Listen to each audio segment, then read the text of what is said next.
Nahuli kamang ilang tagpo bago at pagkatapos ng pamamaril sa isang lalaki sa Quiapo, Maynila. Ang suspect naghiganti daw sa biktima. Nakatutok si John Consulta. Sa kuha ng CCTV camera sa Arlegui Street sa Quiapo, Maynila, makikita naglalakad ang isang lalaking nakilalang si Montano Quindat. Nakasunod sa kanya ang isa pang lalaking nakilala namang si Samco Ampuan. Makikita ang pagkuha niya ng baril sa kanyang bag.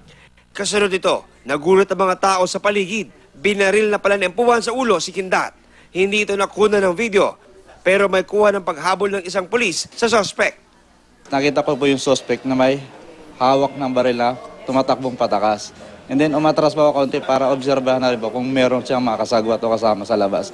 2 beses pang nadapa ang suspect bago sumabit sa isang jeep pero nalaglag hanggang sa mahuli ng pulis.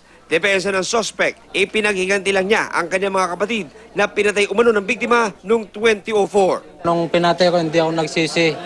Bakit po? Kasi talagang nakaganti na ako eh. Nabawi sa suspect ang ginamit na 9mm pistol. Kakasuhan siya ng murder at illegal possession of firearms.